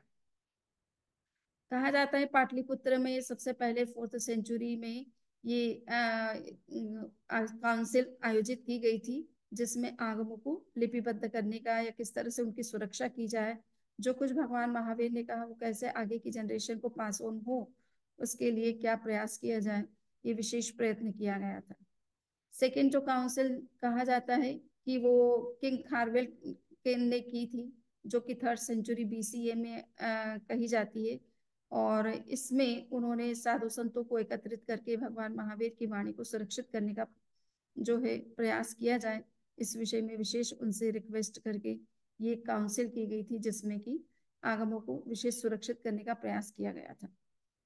3rd सेंचुरी में ही माथुरी काउंसिल एक आयोजित की थी, आचार्य नागार्जुन के सानिध्य में ये काउंसिल ऑर्गेनाइज हुई थी और इसमें ये प्रयास किया गया था कि किस तरह से इन आगमों को हम लिपिबद्ध कर सके, ताकि आने वाली जनरेशन इसको पढ़ सके, समझ सके, क्योंकि ओरल ट्रेडिशन से बहुत लंबे समय तक याद रख पाना भी बहुत कठिन है। सो कहा जाता है कि नागार्जुन 10 पूर्वधर थे। इसी समय एक वल्लभी में भी एक काउंसिल की गई थी आचार्य स्कंदिल के सानिध्य में, और वो भी 10 पूर्व के जानकार थे और लिखने का उन्होंने भी प्रयास किया था। तो इस तरह से कई तरह की वाचनाओं के माध्यम से आगमों की सुरक्षा का प्रयास किया गया है। 5th जो काउंसिल की गई थी वो 5th सेंचुरी में की गई थी देवर्दिगणिक क्षमाश्रमण के सानिध्य में, और इस समय उन्होंने सब माथुरी वाचना, वल्लभी वाचना और अन्य जो भी वाचनाएं हुई है उन सबको ध्यान में रख करके आगमों को व्यवस्थित करने का प्रयास किया था। और वर्तमान में जो भी आगम हमें मिलते हैं वो विशेष रूप से इस 5th काउंसिल के अंदर जो आगमों का संकलन और संपादन देवर्दिगणिक क्षमाश्रमण के द्वारा किया गया था, वो ही आगम हमें वर्तमान में उपलब्ध होते हैं। 6th काउंसिल जो है आचार्य श्री तुलसी और आचार्य श्री महाप्रज्ञ जी ने प्रयास किया। उन्होंने सभी संघों को आमंत्रित भी किया इसके लिए कि सभी मूर्ति पूजक ट्रेडिशन हो चाहे दिगंबर ट्रेडिशन हो, उनके आचार्य अगर एक जगह सम्मिलित होते हैं और उस आगमों के ऊपर उनका जो विचार है, व्यूज है, उनके अगर कोई डिफरेंट ओपिनियन है तो उसके बारे में भी चर्चा की जा सकती है, और एक व्यवस्थित इंक्लूसिव अप्रोच को लेकर के हम आगमों का संपादन कर सकते हैं। तो संभव तो अन्य आचार्यों का आना तो संभव नहीं हुआ, किंतु आचार्य तुलसी और आचार्य श्री महाप्रज्ञ जी ने इस बात को कहा कि हमको इस तरह से आगमों का संपादन करना है जिससे कि वो सर्वमान्य हो। हमें अपने सांप्रदायिक मान्यता को प्रमुखता न दे करके उसे फुटनोट में हम भले मेंशन करें, किंतु हम उस तरीके से आगमों का संपादन करें जो सभी संप्रदायों के आचार्यों को समान रूप से मान्य हो। और उन्होंने उस तरीकों को काम में लिया, और आज जो आगम हमारे पास में अभी वर्तमान में हम जो उपलब्ध है हमारे पास में, वो विशेष रूप से आचार्य तुलसी और महाप्रज्ञ जी के द्वारा सुसंपादित आगम है, जैन विश्व भारती के द्वारा प्रकाशित है, अनुवादित है, और अंग्रेजी में भी इनका ट्रांसलेशन आ रहा है। और ये आगम आज इस तरह से सर्वमान्य हो रहे हैं क्योंकि इसमें किसी भी प्रकार की सांप्रदायिक अप्रोच को काम में नहीं लिया गया है, बल्कि प्राचीन जितनी भी काउंसिल हुई उनकी प्रतियों को ध्यान में रखते हुए कौन सा पाठ बिल्कुल सभी परंपराओं को समान रूप से मान्य हो सकता है और सही हो सकता है, उसको ध्यान में रख करके आगमों का संपादन किया गया है। ये आचार्य श्री तुलसी और आचार्य श्री महाप्रज्ञ जी और वर्तमान में आचार्य श्री महाश्रमण जी भी संपादन के इस कार्य को बहुत आगे बढ़ा रहे हैं, बहुत गति प्रदान कर रहे हैं, और अनेक आगम आचार्य श्री महाश्रमण जी के निर्देशन में संपादित होकर के प्रकाशित भी हो रहे हैं। तो ये सारे आगम बहुत सुंदर तरीके से संपादित किए गए हैं, बहुत शुद्धि का इस पर ध्यान दिया गया है, साथ में इनका हिंदी बहुत अच्छा सब हिंदी अनुवाद और जो टिप्पण लिखे गए हैं उससे आगमों की जो जटिल शब्दों की व्याख्या है या उसके पीछे क्या हिस्ट्री रही है, क्या कल्चर रही है, क्या सिद्धांत रहा है, अन्य क्या मत रहे हैं, इन सब की जानकारी हमें इन टिप्पणों के माध्यम से हो जाती है।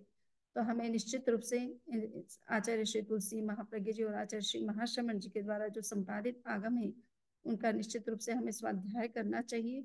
और एक एक आगम को पढ़ने से भी कई तरह के विषयों का नॉलेज हो जाता है।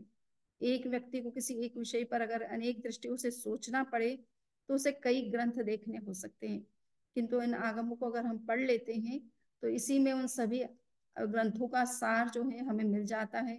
इतना सुंदर तरीके से आचार्य श्री तुलसी महाप्रज्ञ जी और वर्तमान आचार्य श्री महाश्रमण जी इन ग्रंथों का संपादन कर रहे हैं, और वैज्ञानिक दृष्टि से भी जो नया चिंतन आ रहा है उसके लिए जैन दृष्टि क्या सोचती है या जैन दृष्टि में उसका क्या समाधान है या जैन दृष्टि ने उसमें उस फील्ड में क्या कंट्रीब्यूट किया है, इसको भी काफी अच्छी तरह से इन आगमों के अनुवाद में समाहित करने का प्रयास किया गया है। ये बहुत ही अच्छी इंक्लूसिव और कहना चाहिए कंपैरेटिव अप्रोच लेकर के इन आगमों का संपादन और अनुवाद किया गया है। तो मैं सोच रही हूँ कि ये जो आगम हमारे सामने है वो दो तरह से डिवाइड किए गए हैं, अंग प्रविष्ट और अंग बाह्य। अंग प्रविष्ट विशेष रूप से तीर्थंकरों के द्वारा प्रतिपादित आगमों को कहा जाता है, और अंग बाह्य श्रुतधर आचार्यों के द्वारा जो अन्य जो मैंने 5 कैटेगरीज बताई है उनके द्वारा रचित ग्रंथों को अंग बाह्य की कैटेगरी में लिया जाता है। तो ये ओवरऑल हम देख रहे हैं कि जितने भी आगम हैं उनको 2 कैटेगरी में मेन बांटा गया है, किंतु अंग प्रविष्ट के अंतर्गत विशेष रूप से पूर्व और अंग इन दोनों का समावेश होता है, और उन्हें एक शब्द में द्वादशांगी गणिपिटक, द्वादशांग गणिपिटक के नाम से भी जाना जाता है, गणिपिटक भी कहा जाता है और द्वादशांगी भी कहा जाता है। भगवती सूत्र द्वादशांगी का 5वां अंग माना जाता है। अंग बाह्य के अंतर्गत 5 प्रकार के आगम माने गए हैं, उपांग, मूल, छेद, चूलिका और प्रकीर्णक। ये सभी आगम भी आप देख सकते हैं। जैन विश्व भारती से कुछ इन सभी आगमों का संपादन भी हुआ है और प्रकाशन भी हो रहा है और अनुवाद भी हुआ है काफी कुछ का। तो आप उन ग्रंथों को भी देखना चाहें तो ये अंग आगमों की विषय वस्तु को ही विस्तार से समझने के लिए या उनमें जो विषय कवर नहीं हुए हैं उनको भी जो है अपने में इंक्लूड करते हुए ये सपोर्टिव आगम हैं जिनको हमें पढ़ना। अब पूर्व लिटरेचर के अंतर्गत 14 पर्व के पूर्व माने जाते हैं, आप सभी जानते ही होंगे। उत्पाद, अग्रायणी, वीर्य, अस्ति नास्ति प्रवाद, ज्ञान प्रवाद, सत्य प्रवाद, आत्म प्रवाद, कर्म प्रवाद, प्रत्याख्यान प्रवाद, विद्यानुप्रवाद, अवंध्य और प्राणायु क्रिया विशाल और लोक बिंदुसार। ये इस तरह से 14 पूर्व कहे जाते हैं, किंतु वर्तमान में ये उपलब्ध नहीं है। इन 14 पूर्वों में से ही जिन 11 अंगों का प्रणयन हुआ है वो ये 11 अंग माने जाते हैं, और इन 14 पूर्वों का समावेश 12वें अंग की दृष्टिवाद के नाम से इनका समावेश भी किया गया है। सो इस तरह से 12 अंग की वर्तमान में अवधारणा मिलती है, तो जिसमें आचारांग, सूत्रकृतांग, स्थानांग, समवायांग, भगवती ज्ञाता धर्म कथा, उपासक दशा, अंतकृत दशा, प्रश्न व्याकरण, विपाक सूत्र, अनुत्तरोपपातिक दशा और दृष्टिवाद, ये 12 अंग वर्तमान में भगवान महावीर के द्वारा प्रतिपादित आगम के रूप में जाने जाते हैं, जिन्हें अंग आगम कहा जाता है। आवाज नहीं आ रही है? आवाज नहीं आ रही है क्या? हाँ अब ठीक है समझे जी, अब वापस बोले, ठीक है, बीच में थोड़ी अच्छा, सी स्लो थी। अंग अंग आगम में मैंने अभी बताया कि ये 12 अंग हैं, आचारांग से लेकर के दृष्टिवाद तक। 14 पूर्वों का समावेश दृष्टिवाद में किया गया है, किंतु दृष्टिवाद वर्तमान में उपलब्ध नहीं है। हमारे सामने 11 अंग उपलब्ध है, जिसमें से भगवती सूत्र 5वां अंग कहलाता है। तो मैं लास्ट स्लाइड में इतना ही बताना चाहूंगी कि ये भगवती सूत्र जिसका हम स्वाध्याय करने जा रहे हैं, अध्ययन करने जा रहे हैं, और इसकी 3 क्लासें रहेगी, बुधवार, गुरुवार और शुक्रवार को। सो जो लोग फर्स्ट पार्ट का स्टडी कर रहे हैं उनका बुधवार को हमने रखा है, जो सेकेंड पार्ट का अध्ययन करेंगे उनका हमने गुरुवार को क्लास रखी है, और जो थर्ड पार्ट का स्टडी करेंगे उनका हमने शुक्रवार को क्लास रखी है। टाइम यही रहेगा और लिंक यही रहेगा। और ये भगवती सूत्र के ऊपर हमने एक रिसर्च भी की थी, तो scientific vision of Lord Mahavir के नाम से ये जैन विश्व भारती से प्रकाशित भी है। जैसा मैंने आपसे कहा कि भगवती सूत्र अंग आगम में 5वां अंग आगम माना जाता है। दिगंबर का एक ग्रंथ है कषाय पाहु, उसके अंतर्गत भगवती सूत्र के बारे में कहा गया है कि ये दृष्टिवाद नाम का जो 14 जो पूर्व है उसमें दृष्टिवाद नाम का जो आगम है उसके 5 खंड है, उसमें एक खंड का नाम है परिकर्म। तो ये परिकर्म का 5वां अधिकार के नाम से दिगंबर परंपरा में प्रसिद्ध है। सो दोनों ही दृष्टि से अगर हम विचार करें तो ये 5वां अंग के नाम से जाना जाता है, और इनकी विषय वस्तु जिस तरह से दिगंबर परंपरा में बताई जाती है, श्वेतांबर परंपरा में बताई जाती है, विषय वस्तु लगभग सेम है। सो इससे पता पुष्ट होता है कि दिगंबर परंपरा इसे 5th परिकर्म के रूप में जानती है, अधिकार परिकर्म के अधिकार के रूप में जानती है, और श्वेतांबर परंपरा इसे 5वें अंग के नाम से जानती है। इसका जो मुख्य नाम है वो व्याख्या प्रज्ञप्ति है। अब व्याख्या प्रज्ञप्ति शब्द का अर्थ भी जो है अलग अलग तरीके से किया जा सकता है, क्योंकि ग्रामेटिकली इस एक ही शब्द को कई तरह से एक्सप्लेन और इंटरप्रेट किया जा सकता है। सो व्याख्या का मतलब होता है एक्सप्लेनेशन, विवेचन करना। प्रज्ञप्ति का मतलब होता है उसे समझाना। सो जो चीज जिस ग्रंथ में किसी भी सिद्धांत या तत्व या प्रश्न के उत्तर को विस्तार पूर्वक या विवेचन पूर्वक समझाया गया है उसे व्याख्या प्रज्ञप्ति कहते हैं। दूसरा एक अर्थ आचार्य अभयदेव सूरी ने यह भी किया है कि भगवान महावीर ने जो आंसर दिया इंद्रभूति, गौतम आदि शिष्यों के प्रश्न के उत्तर में, वो एक तरह से व्याख्या प्रज्ञप्ति कहलाती है। और इंद्रभूति, गौतम आदि ने जो समझा, भगवान महावीर के द्वारा जो कुछ आंसर दिया गया और जिस तरह से उन्होंने समझा, उसकी व्याख्या या उसकी प्रस्तुति जिस ग्रंथ के अंदर की गई है उसे व्याख्या प्रज्ञप्ति कहते हैं। सो ये व्याख्या प्रज्ञप्ति का आपको जस्ट मैंने लिटरल मीनिंग बताया है।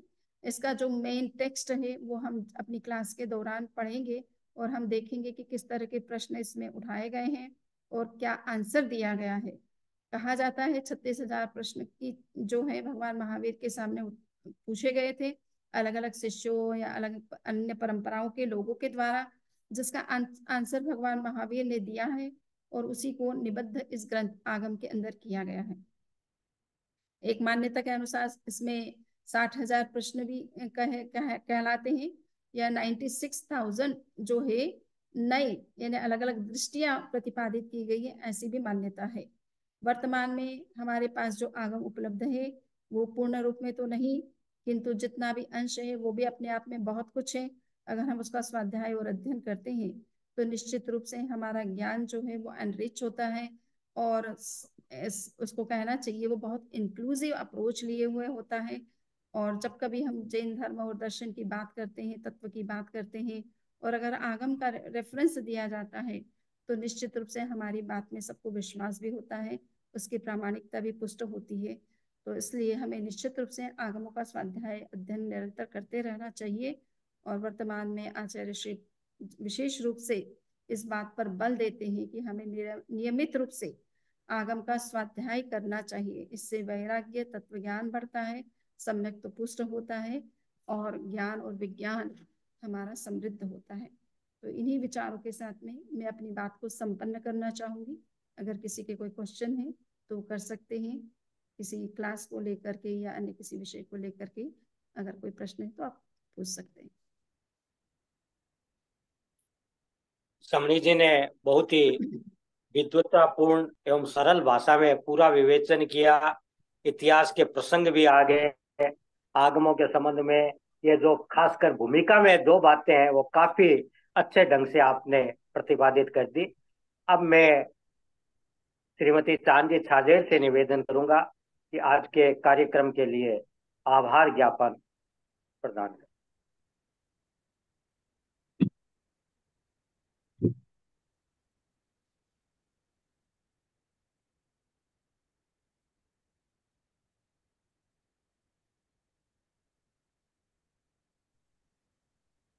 चांद भाई आप म्यूट है, अनम्यूट हो जाओ।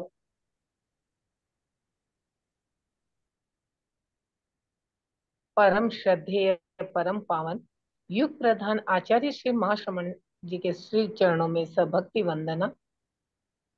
आज हमारे साथ भगवती अध्ययन करवाने के लिए हमारे साथ हैं उपस्थित समणी जी चैतन्य प्रज्ञा जी, समणी डॉक्टर हिम प्रज्ञा जी को वंदामि नमनसामि।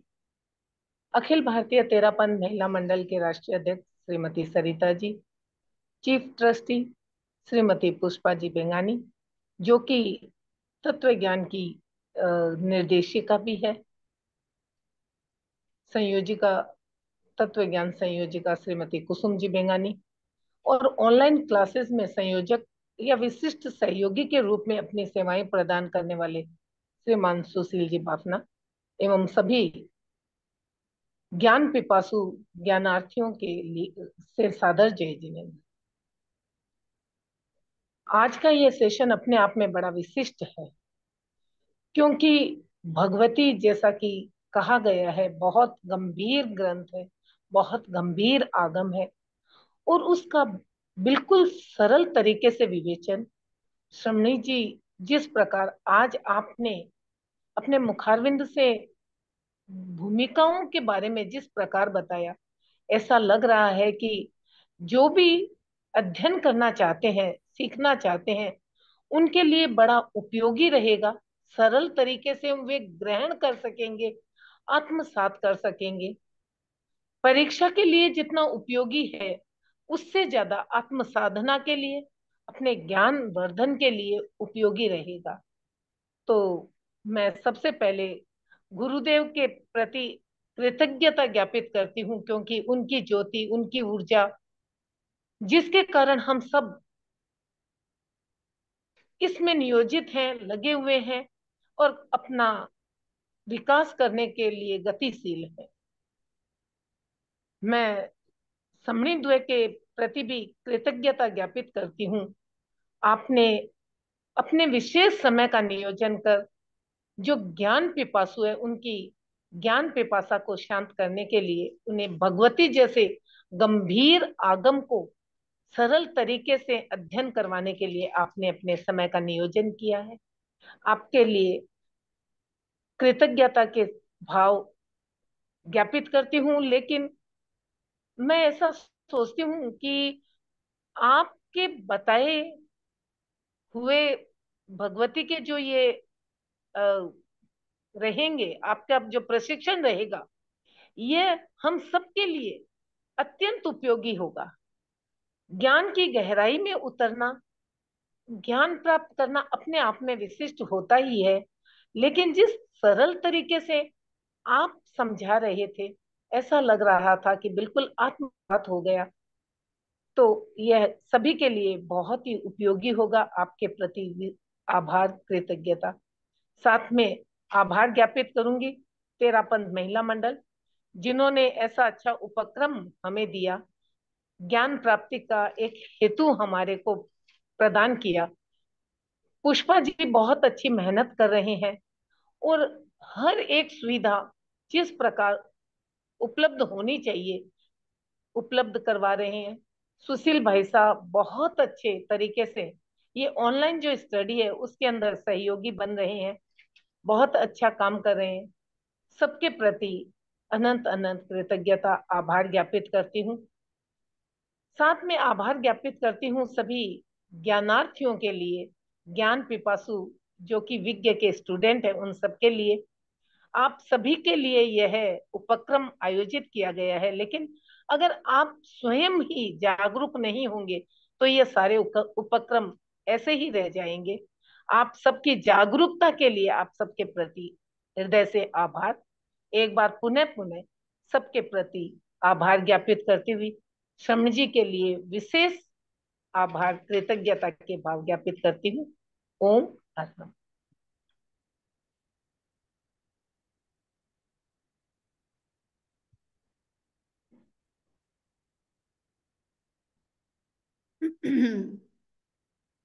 सुशील जी आप हाँ, म्यूट नहीं हैं। नहीं ठीक है, मैं म्यूट था, ठीक है। मैं आदरणीय पुष्पा जी के प्रति इस बात के लिए आभार व्यक्त करता हूँ कि एक विद्यार्थी बना और उसके बाद में मुझे संचालन सहयोग का जो अवसर दिया विशेष रूप से, और समनी जी ने मेरे निवेदन को स्वीकार किया। और अब मैं निवेदन करूंगा मंगल पाठ के साथ आज के कार्यक्रम को संपन्न करते हैं। निवेदन समनी जी। तत्तारि मंगलम अरहंता मंगलम सिद्धा मंगलम साहू मंगलम केवली पन्नतो धम्मो मंगलम चत्तारि लघुत्तमा अरहंता लघुत्तमा सिद्धा लघुत्तमा साहू लघुत्तमा केवली पन्नतो धम्मो लघुत्तमो चत्तारि शरणं पवज्जामि अरहन्ते शरणं पवज्जामि सिद्धे शरणं पवज्जामि साहू शरणं पवज्जामि केवलिपन्नतं धम्मं शरणं पवज्जामि धम्मो मंगलमुक्किट्ठम् अहिंसा संयमो तवो देवावितं नमन्सन्ति जस्य धम्मे सयामनो चैत्ताभारहं वासं चक्रवर्ती महिढ्यो सन्ति सन्ति करे लोये पत्तो गई मणुत्तरम् देवदानव गन्धर्वा जखरक्षस किन्नरा मम्भयारिं नमन्सन्ति दुःखरं चे न करन्ति तम् मङ्गलं भगवान् वीरो मङ्गलं गौतमो गणी मङ्गलं स्थूलिभद्राद्यः जैनधर्मोऽस्तु मङ्गलम् मङ्गलं मतिमान भिक्षु मङ्गलं भारमल्लकः मङ्गलं रायचन्द्राद्यः मङ्गलं तुलसी गुरु महाप्रज्ञोऽस्तु मङ्गलं महाश्रमणोऽस्तु मङ्गलं तेरापन्थोऽस्तु मङ्गलं विघ्नहरण मङ्गलकरण स्वामभिक्षुनो नाम गुणोलख सुमिरन किया सरे अचिंत्या काम सरे अचिंत्या काम सरे अचिंत्या काम। कृतज्ञोस्मि कृतज्ञोस्मि कृतज्ञोस्मि वंदामि नमंसामि। हम सब आपके आभारी हैं। हम सब आपके आभारी हैं। आभारी हैं। हम सब आपके आभारी हैं। जोश में हम सब आपके आभारी हैं। हम सब आपके आभारी हैं। बहुत बहुत कृतज्ञता आपके प्रति। और हम समय क्या रहेगा? समय यही आपकी इंडिया टाइम जो है 8 PM यानी शाम का जो 8 बजे का टाइम है। हमारा अमेरिका का जो है 10:30 का टाइम है सुबह का। तो आपका शाम है और हमारा सुबह का टाइम है, तो आप अपने 8 टाइम बजे को से ध्यान रखिए, इंडिया टाइम को ध्यान में रखिए। मतलब 1.5 घंटा का क्लास रहेगा क्या? क्लास 1 घंटे का चलेगा, ठीक है, 8 से 9। कल तो प्रथम बार